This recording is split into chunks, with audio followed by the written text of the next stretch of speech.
bien y este video espero que les guste.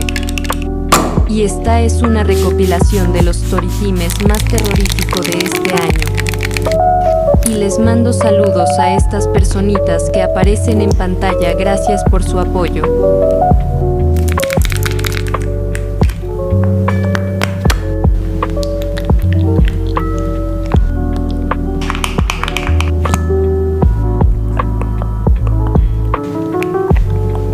Bueno, y comencemos con el video. Chao, cuídense. ¿Se imaginan escuchar a tu hija, hermanita, primita, sobrina o lo que ustedes quieran rezar y tú dices, ay, qué linda, está rezando por todos nosotros? Y al final su rezo lo termina y te pido por Lucifer. Bueno, pues había una pequeña niña llamada Alondra que vivía en Aguascalientes, aquí en mi país, México, que sí pedía por el diablo en sus oraciones. Básicamente, Alondra era descrita por las personas que la rodeaban como un ángel en la tierra. Su conducta era intachable, tanto en su casa, en la escuela, con sus amigos, con las visitas, con todo el mundo. Era la persona más hermosa, educada y linda de todo Aguascalientes. Además de ser muy linda, se preocupaba por todos y procuraba ayudar a quien lo necesitara. No había nadie en la ciudad que no la conociera y que no la quisiera. Ella ayudaba mucho en casa, le ayudaba a sus papás, ayudaba a sus amigos, a sus maestros, a todo el mundo. Eso sí, todas las noches se inclinaba para hacer sus oraciones. Sin embargo, dentro de esa conducta intachable había algo que hacía que sus papás les diera escalofríos de su comportamiento. Y es que cada noche que ella rezaba terminaba su oración así: y por favor, Dios, cuida mucho de mi papá, de mi mamá, de mis hermanitos y mi familia. Ah, y no te olvides de cuidar a Lucifer, ya que nadie pide nunca por él. Yo lo hago. Amén. Esto era algo que la niña hacía todas las noches sin falta. Siempre repetía esta frase al final. Por lo que sus padres comenzaron a preocuparse demasiado porque, ok, la niña se portaba como un ángel, pero ¿por qué terminaba su día diciendo esto? Esto era algo que tenía bastante mortificados a los padres de Alondra, así que un día decidieron pedir ayuda y pues a quién más sino que al sacerdote de la ciudad. Se acercaron a él, pero no quisieron decirle nada. Ellos prefirieron que el sacerdote viera y escuchara con sus propios oídos lo que Alondra hacía. Invitaron al sacerdote a cenar a su casa, el sacerdote asiste y él pudo constatar lo que pues todo Aguascalientes decía, que Alondra pues era un ángel. El sacerdote ya estaba como, bueno, ya cenamos, ya platicamos, yo ya me voy, pero los padres le dijeron, padre, espérese un poquito porque necesitamos que escuche algo. En eso Alondra sube a su habitación, comienza a hacer sus oraciones y es cuando ponen atención a lo que decía. El padre, como les dije, no sabía qué era lo que estaban haciendo, así que al principio pues nada más estaba escuchando la oración, cuando termina con la frase, por favor cuida mucho de mi papá, de mi mamá, de mis hermanitos, de mi familia. Ah, y también no te olvides de cuidar a Lucifer, ya que nadie pide por él, yo lo hago. Amén. El padre estaba impactado. No sabía qué decir y no sabía qué hacer, igual que los papás, ya que esto era algo que nunca había visto, ni siquiera había imaginado verlo algún día. Ya que Alondra se fue a acostar, los padres y pues el sacerdote se quedaron platicando y entre ellos sacaron varias conclusiones. Entre ellas era de que, a pesar de que la niña decía esto, su comportamiento seguía siendo el mismo, que parecía un ángel. Y esa conducta que tenía los beneficiaba a todos, o sea, no los afectaba para nada que ella dijera esto, así que decidieron no hacer nada. No decirle nada a Alondra de que por qué estás diciendo eso, o ya no digas eso, simplemente hacer como que no escuchaban esta última frase de la oración. El sacerdote les dijo que seguramente cuando Alondra fuera creciendo se le iba a quitar como esa maña de estar pidiendo por Lucifer y que aún era muy pequeña como para que ella entendiera a qué le estaba rezando o a qué estaba pidiendo que cuidaran. Los padres estuvieron de acuerdo con el sacerdote y le hicieron caso. No le dijeron nada a Alondra, pero pues noche tras noche seguían escuchando cómo la niña pedía por Lucifer. Ellos siguieron con su vida normal como si esto no les causara escalofríos. Aquí hay un detalle y es que Alondra y su familia eran de escasos recursos. Había veces que ellos no tenían para comer y en algunas ocasiones se enfermaban gravemente, tanto así pues que no tenían dinero para atenderse. Hasta que desafortunadamente Alondra un día tuvo un accidente en el cual ella fallece. La familia estaba totalmente destrozada, pero no tenían ni un solo centavo para hacerle su entierro a Alondra. Desconsolados y sin saber qué hacer, la familia se quedó encerrada en su casa pensando cómo poner una solución a esta triste situación, porque ellos claro que querían velar a su hija, claro que la querían enterrar, pero no podían. Mientras estaban en esto, escucharon unos ruidos afuera de su casa y en eso tocan la puerta. Afuera del humilde hogar de esta familia vieron cómo estaba estacionada una carroza como estas, bastante elegante, tirada por 6 caballos color negro de pelaje súper brillante. Además de que venía un enorme cortejo fúnebre. Los padres no podían con la impresión de lo que estaban viendo, pero fue más la impresión al ver quién estaba manejando esta carroza. ya que era un joven bastante apuesto y bien vestido con la piel más blanca que ellos habían visto en su vida. Cabello largo, color negro, brilloso y tenía ojos rojos, algo que ni siquiera sabía esta familia que era posible. Los padres de Alondra se quedaron impactados al ver todo esto, pero no pudieron desairar a este joven, ya que este hombre se mete a la casa y recoge el cuerpecito de Alondra y lo mete a este carruaje. Alondra fue trasladada con este gran cortejo fúnebre hasta la iglesia para que fuera velado ahí. La familia de Alondra veía como este joven estaba en una esquina de la iglesia llorando bastante dolido por la pérdida de la niña. Todos se hacían la misma pregunta: ¿quién era este hombre y por qué había ido por Alondra? ¿Por qué estaba haciendo todo esto? ¿Quién era este misterioso hombre? Ya cuando terminaron de velar a la niña en la iglesia, que se terminó la misa y todo, se dirigieron hacia el cementerio donde Alondra sería enterrada. Y aquí llega otra sorpresa, y es que Alondra iba a ser enterrada en una magnífica tumba hecha toda de mármol y custodiada por un ángel de piedra. Ya cuando vieron todo esto, los padres de Alondra no soportaron más la intriga de saber por qué estaba haciendo todo esto, así que se acercaron a este joven y le preguntaron quién era. Y lejos de quién era, por qué estaba haciendo todo eso por su hija. A lo que este desconocido contestó: por milenios, el mundo siempre me ha juzgado como su enemigo, acusándome de robar, tentar, traicionar y hasta blasfemar contra lo más sagrado. Pero esta niñita, con su inocencia, su dulzura y su cariño, no dejaba de pedir por mí cada noche, y ni una sola dejó de hacerlo a pesar de que la temían y la castigaban. Y los papás, al escuchar la respuesta, pues no acabaron de comprender qué era lo que trataba de decirles, y ellos pensaron que era un maestro de Alondra. Y bueno, sí les dio una contestación, pero no les contestó cuál era su nombre, así que volvieron a preguntar: ok, muy bien, pero ¿cuál es tu nombre? Ya cuando les dijo la siguiente frase fue que los padres por fin comprendieron quién era este personaje, porque les contestó: solo recuerden el final de las oraciones de su propia hija. Y en cuanto les dijo esto, este misterioso joven desapareció en una neblina que apareció de la nada. Un minuto estaba ahí y al siguiente ya no. Lo único fue que dejó como un olor bastante fuerte a azufre. Se dice que a partir de ahí, cada invierno, la tumba de Alondra está llena de flores, demostrando cómo con su dulzura y su inocencia logró enternecer al mismo Lucifer, o sea, al mismo diablo. Y se dice que si vas a esta tumba, en invierno puedes encontrarla como está, pero rebosante de flores, cuando en invierno pues no salen flores, ¿verdad? Esto es obra del mismo Lucifer. ¿Qué enseñanza nos deja esta historia? Me parece que hay otra historia similar, pero esta ocurrió en Tijuana. Pero bueno, si ustedes son de Aguascalientes, díganme si ya sabían de esta historia, y si no, pues si ya la habían escuchado, y yo como siempre, los estoy leyendo.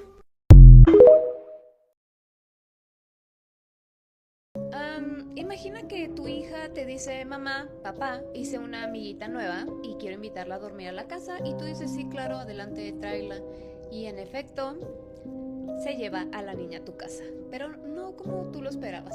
Los amigos imaginarios de los niños están bien hasta que los comienzas a ver. Esta historia es de una mujer llamada Ana. Ana es viuda y tiene 2 hijas que son gemelitas. Estas gemelitas tenían 6 años y habían asistido las 3, Ana y sus hijas, a una fiesta que una amiga suya había hecho. La casa de esta amiga en cuestión estaba muy cerca del panteón llamado Colinas. En dicha fiesta las niñas anduvieron muy contentas, jugaron, comieron, corrieron con otras niñas e hicieron nuevas amigas. Cuando estaba por terminarse esta fiesta, las 2 gemelas se acercan con Ana y le dicen: mamá, hicimos una amiga nueva y nos gustaría invitarla a dormir a la casa. A lo que Ana contesta: sí, adelante, que le pida permiso a su mamá y pues no la podemos llevar a la casa sin problema. Cuando las niñas escuchan la respuesta de su mamá, salen corriendo a seguir jugando. Estaban por irse de la fiesta cuando las niñas se acercan con Ana y le dicen: mamá, sí invitamos a nuestra amiga a dormir y dijo que sí iba a venir. Pero Ana nada más veía a sus hijas y les dijo: ah, muy bien, pero pues ¿dónde está la niña? Las niñas se voltearon a ver entre ellas, voltearon a ver a su alrededor y le dijeron: no sé, mamá, tal vez sus papás la van a llevar a nuestra casa. Ana le pareció un poco extraño, pero ya no le movió nada más al asunto y las 3 se fueron a su casa. Evidentemente pasó el tiempo y nadie llegó a dejar a ninguna niña ahí a su casa y las 3 se fueron a dormir. Cerca de medianoche, Ana se despierta porque escucha a sus hijas risa y risa. Ella se levanta, se dirige hacia el cuarto de las gemelas y las ve que están despiertas y las comienza a regañar.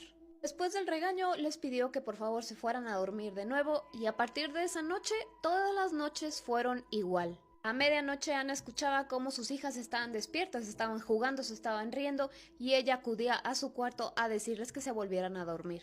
Noche tras noche, ellas despiertas y Ana regañándolas. En una ocasión era día viernes y de nuevo Ana se despertó al escuchar a sus hijas y pensó, bueno, las voy a dejar jugar en esta ocasión, total, mañana, sábado, no hay clases. Esta ocasión no se levantó y no les dijo nada. A la mañana siguiente, cuando estaban desayunando las tres, Ana les pregunta, oigan, ¿y cómo fue su noche? ¿Se divirtieron mucho jugando? A lo que las niñas contestan, la verdad sí, y nuestra amiga nos hace reír mucho. Ana se quedó asombrada por esta contestación y les pregunta, ¿de cuál niña están hablando? A lo que una de las gemelas le contesta, pues la niña de la fiesta, ¿te acuerdas que te pedimos permiso para invitarla a dormir? Pues es ella. Ana sintió un escalofrío al escuchar la respuesta, pero pensó, tal vez me están jugando una broma, tal vez se lo están inventando, cualquier cosa, no le tomó tanta importancia y ellas siguieron desayunando como si nada. Después de desayunar, ellas tres salieron, el día pasó normal, llegan a su casa por la noche, se van a dormir y todo se repite de nuevo. Ana se despierta a medianoche porque escucha a sus hijas jugar. En esta ocasión sí se levantó, pero antes de entrar al cuarto. Imagina que ya es de noche, afuera en la calle está todo en silencio y de pronto alguien timbra en tu casa. Tú te levantas del sillón de tu sala, de donde estás viendo la televisión, y vas a abrir la puerta. Cuando abres la puerta te das cuenta de quiénes tocaron y eran 2 niños. Aún no es lo suficientemente tarde como para que sea muy improbable que alguien timbre en tu casa, pero sí lo suficiente para que 2 niños anden solos en la calle. Estos niños te miran fijamente y te dicen que si los dejas entrar a tu casa. Tú, más confundido que nunca, te quedas pensando en ¿por qué unos niños desconocidos llegarían a mi casa pidiendo permiso para entrar? Pero algo en tu mente te dice que sí, que los dejes entrar. Te encuentras luchando con tu mente por esto cuando te das cuenta de los ojos de estos niños. Y te das cuenta de que definitivamente esos no son niños. Hoy les voy a contar la leyenda de los niños de ojos negros. Primero que nada, ¿qué son? Con exactitud, pues no se sabe, pero niños definitivamente no. A estas criaturas te las puedes encontrar casi siempre de 2 maneras. La primera de ellas es en exteriores, es decir, no sé, restaurantes, a la orilla de la carretera, bosques, calles solitarias, etc. Cuando se aparecen así en exteriores, lo que quieren es abordar a una o más personas y lo que van a hacer es decirte que si los puedes llevar a un determinado lugar. Al ser niños y al encontrarse solos, la verdad es que pues, las personas dicen que sí los quieren ayudar. En caso de que tú aceptes, los niños se suben a tu coche y mientras están viajando...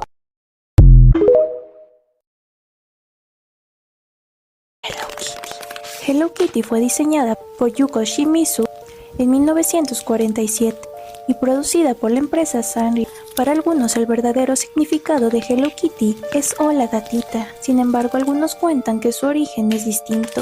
Algunos foros del internet cuentan que Yuko Shimizu tenía una hija, quien era una niña muy linda y simpática, que solía alegrar a todos los que estuvieran cerca. Lamentablemente a la niña le descubrieron un tumor maligno, por lo cual le quedaban pocos días de vida. Eso consternó a toda la familia, en especial a su madre, quien estaba desesperada por encontrar una cura para su hija, por lo que pidió ayuda a diferentes pastores, sacerdotes y curanderos, pero nada dio resultado. Y fue entonces cuando se empezó a interesar en el ocultismo y en el satanismo. Ahí descubrió que el demonio podía resolver su problema, así que una noche decidió invocarlo. Se introdujo en el bosque junto a su hija y colocó velas rojas a su alrededor. Además se hizo un corte en la palma de la mano y pocos segundos después empezaron a escuchar una serie de ruidos y chillidos. La pequeña no dejaba de llorar y suplicarle a su madre que se regresaran a casa, debido a que hacía mucho frío y tenía mucho miedo, pero ya no hubo vuelta atrás. De las tinieblas surgió un personaje que la madre reconoció al instante. Era el diablo. Mientras se acercaba a ellas, la madre no podía dejar de abrazar a su hija. La colocó tras ella y tenía miedo de que algo saliese mal. Cuando el diablo se acercó a ella, se arrodilló y suplicó que curara a su hija. Y entonces el diablo le ofreció un trato. Sanaría a su hija a cambio de diseñar una marca que fuera conocida en todo el mundo. Debía ser una muñeca que tuviera una apariencia inofensiva.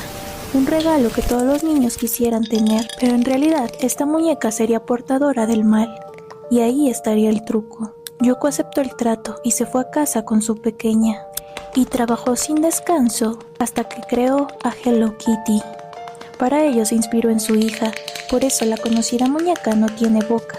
Se dice que Kitty en un dialecto chino significa demonio, por lo que en realidad hace es saludar al mismísimo diablo.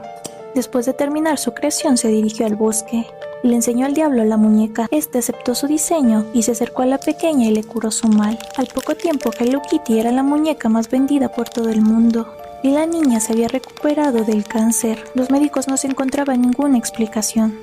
El tumor había desaparecido, sin embargo el carácter de la niña había cambiado. Su hija había perdido toda la alegría que la caracterizaba. Estaba siempre seria y no se divertía en ningún momento. Una sombra negra se había colocado en su alma. Su madre pensó que a lo mejor tenían culpa las muñecas Hello Kitty que se encontraban en la casa, por lo que las tiró todas.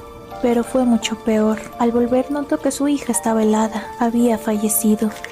Desde ese entonces se cree que cada vez que una persona compra una muñeca de esa marca, le está rindiendo culto al demonio. ¿Y a ti, te gusta Hello Kitty?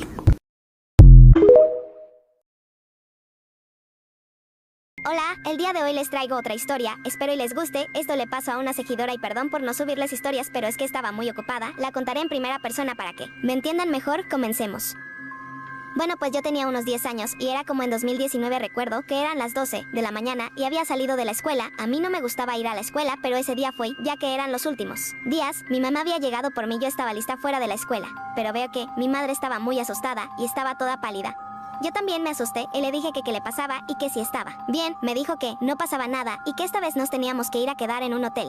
Yo le dije que, sí, confundida, llegamos al hotel, pero yo todavía me preguntaba que por qué no podíamos ir a la casa, así que le pregunté: mamá, ¿por qué no podemos ir a casa?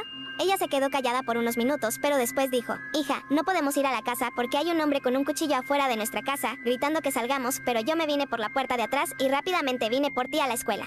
Yo me asusté demasiado y me quedé callada. Mi madre no dijo nada y estuvimos en silencio por un rato. Todo el rato estaba en mi teléfono y leyendo un libro, ya que no tenía ganas de salir afuera a la alberca del hotel. Ya se había hecho de noche y nos acostamos y dormimos. Yo no podía dormir del miedo, pero después cerré los ojos y me quedé dormida. Ya había amanecido y nos teníamos que ir del cuarto, pero yo no quería irme a mi casa, ya que temía de que el hombre volviera y nos hiciera daño. Pero mi madre me calmó y me dijo que no teníamos a con quién quedarnos y que ya no tenía dinero para rentar otra noche en el hotel. Yo me calmé y ya no dije nada. Llegamos a la casa y no había nadie, estaba todo solo y yo me puse feliz de que no le haya pasado nada a la casa y que nadie estuviera afuera. Se me quitó el susto y estaba calmada sin ningún miedo. Después estaba en mi teléfono toda la tarde y después comí, se hizo de noche y ya me iba a ir a mi cuarto a dormir, ya que yo me dormía temprano. Ya estaba dormida cuando de pronto me despiertan gritos. Era de un hombre diciendo: déjenme entrar o las mato. Asustada me levanto de la cama y despierto a mi mamá.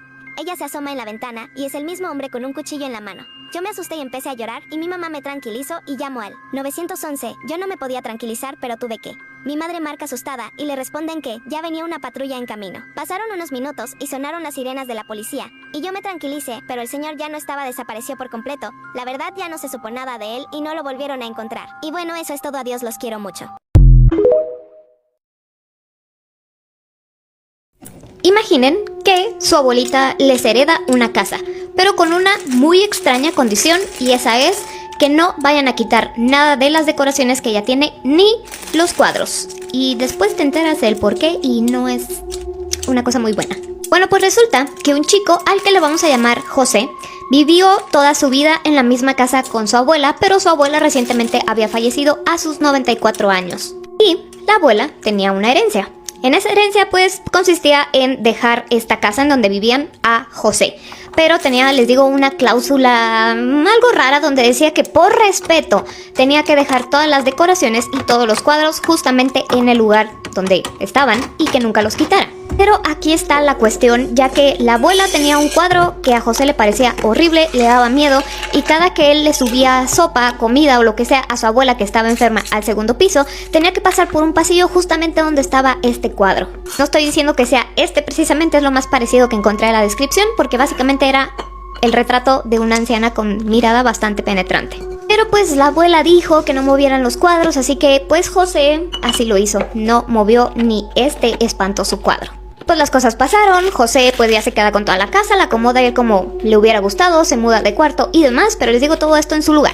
Así que un día, él como de costumbre bajó a la cocina pues para hacerse su desayuno, y cuando pasó justo por el pasillo donde estaba este cuadro, nota que algo extraño. ¿No les ha pasado como que ves algo constantemente, tanto que ya no lo tomas en cuenta, pero cuando se mueve, ahí sí te das cuenta, pero no sabes precisamente qué es? Bueno, algo así le pasó a José. Pudo notar que algo había cambiado, pero no sabía qué, como que algo en la cara de la señora, algo como que parecía que había estirado un poco el cuello para asomarse a algún lado, por muy loco que eso parezca. Esto fue sumamente espantoso para José, así que lo que hizo fue agarrar una sábana y ponérsela encima al cuadro. Así que pues nada más quedaba la silueta del cuadro, pero ya no veía la cara. Durante el día pues él se paseaba por la casa, pasaba justamente por ese pasillo varias veces y él ya estaba feliz porque ya no veía pues este cuadro. Pero cuando cayó la noche, él ya se encontraba en su cuarto y escucha como que algo muy leve se cayó. Él se asoma al pasillo y nota que lo que se había caído era aquella sábana que le había puesto al cuadro. Él sintió que el estómago se le cayó a los pies de darse cuenta que había sido ese ruido y ahora sí supo perfectamente qué había cambiado, porque en la cara de la anciana ahora se dibujaba una sonrisa horrible, como muy forzada, y lo estaba viendo. En esta sonrisa se notaban sus dientes como muy malgastados y les digo, se veía tan forzada que se le hacían un montón de arrugas por todo el rostro y eso no lo tenía antes. José realmente es que nunca entendió por qué a su abuela le gustaba este cuadro y más que nada por qué no le parecía horrible como a él y sobre todo por qué lo quería conservar, por qué era tan importante mantener los cuadros en la casa. Y bueno, dejando un poco de lado, no sé cómo pudo, el hecho de que la cara de la señora había cambiado, volvió a poner la sábana cubriendo el cuadro y se fue a dormir. Al día siguiente, su misma rutina, pasa por el cuadro, está tapado, baja a la cocina, se está haciendo su clásico desayuno, café y demás, cuando ve por la esquina de su ojo que alguien se está asomando por la puerta de la cocina. Él pegó un grito que se pudo haber escuchado por toda la cuadra y corrió a asomarse a la puerta para ver quién andaba ahí, pero no vio a nadie. De igual manera, él supuso que alguien se había metido a la casa, así que recorrió toda la casa, pasó por el pasillo y notó que de nuevo la sábana no estaba cubriendo el cuadro y, una vez más, la cara de la señora había cambiado, ya que esta vez se encontraba seria de nuevo, que ese era su gesto inicial, y algo dentro de José le dijo: lo que tú viste fue la cara de esta señora que no sé cómo se asomó como para vigilarlo. Y tal vez ustedes estén pensando, bueno, ¿y por qué no puso una cámara enfrente para ver si era ella? Bueno, pues esa inteligente decisión la tomó una noche después, ya que él iba a salir de Lima. Sí, todo esto ocurrió en Perú, así que colocó la cámara enfrente, quitó la sábana y dejó grabando esta cámara como por 3 días, los 3 días que él estuvo fuera. Después del tercer día llega a su casa y él va directamente a checar la cámara y el cuadro. Cuando va subiendo se da cuenta que la cámara está en su lugar, pero la expresión de esta mujer había cambiado una vez más, porque esta vez se veía bastante enojada y en los ojos parecía que casi le brillaban, pero de puro odio. Y José decía, ¿pero por qué? ¿Por qué ahora está enojada? Así que se puso a revisar la grabación de esos 3 días. En el primer día, la primera noche, no ocurrió nada, el cuadro estuvo inmóvil, pero después cambió. Se podía ver claramente en el video cómo los ojos de la pintura se movían de lado a lado como buscando algo. Y después el cuello de la señora se estiraba como si quisiera alcanzar a ver algo. Casi como si desde su posición estuviera revisando todas las habitaciones que sí se podían ver desde ese punto del pasillo. Cuando terminó como de hacer esto, de voltear, quedó de nuevo en su lugar y puso una expresión diferente que esta vez fue de una sonrisa. Y ahí terminó todo. Pasa todo el día sin moverse y a la noche siguiente, bueno, más bien ese mismo día en la noche, vuelve a moverse. El mismo procedimiento. Empieza como a mover los ojos, viendo como si hay alguien cerca, y después empieza a estirar el cuello asomándose a todos los lugares posibles. Y después José vio algo que lo paralizó de puro terror, y es que efectivamente esta mujer podía salirse del cuadro, pero no era, ¿cómo les explico? No era nada más como que saliera y fuera una persona normal, sino que era gigante, tanto que tenía que doblar el cuello para poder caber de piso a techo. Y no era porque fuera una persona altísima, sino que su cuello era el que era bastante largo y por eso es que no cabía. Pues la cámara estaba fija, pero pudo ver cómo esta cosa que salió del cuadro se paseaba por toda la casa, gritando el nombre de la abuela y sollozando al mismo tiempo.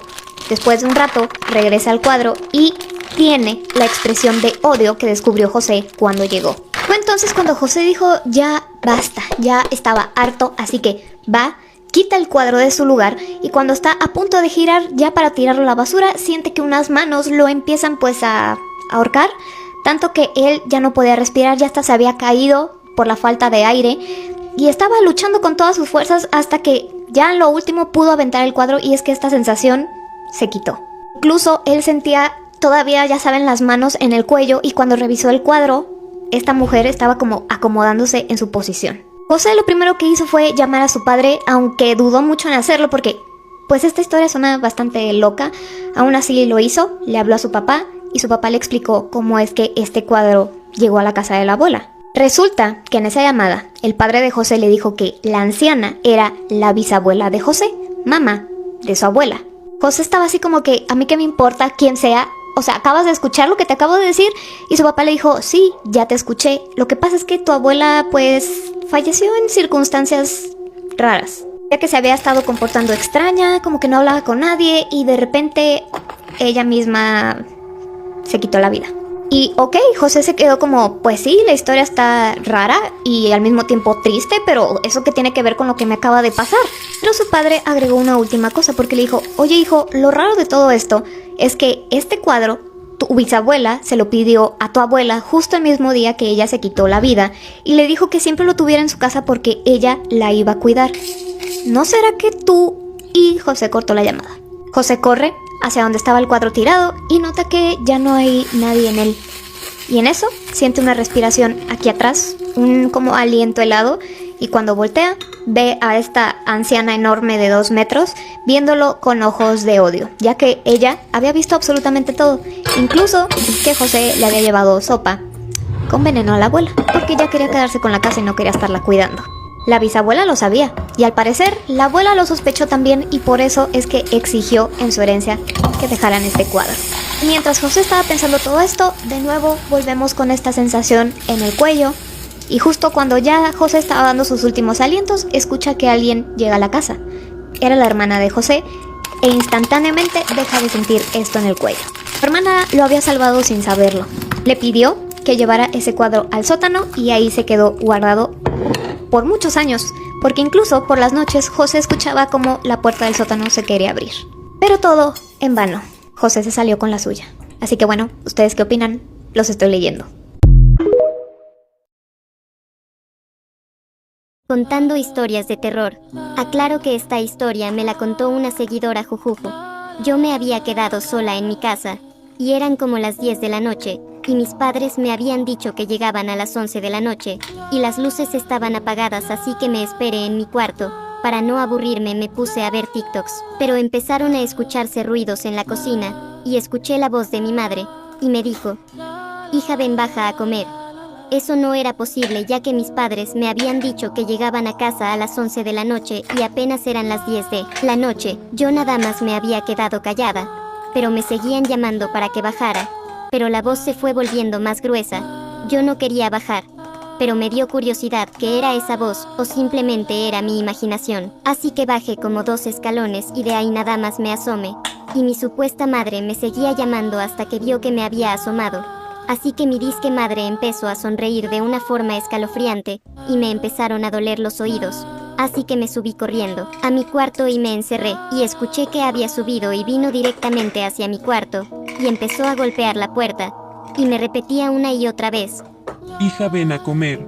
Y yo me armé de valor, y le grité, ¿quién eres? Y con una voz muy grave me dijo, Hija, no te preocupes.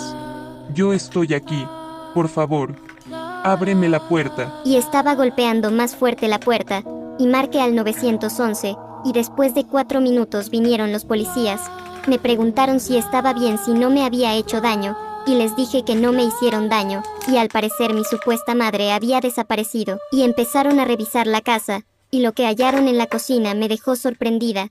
Estaba toda llena de sangre, y me dieron ganas de vomitar, así que fui al baño a vomitar, pero lo que vi en el baño hizo que llorara. Eran los cuerpos de mis padres. En la bañera habían escrito unas palabras con sangre, y las palabras decían, yo soy tu madre.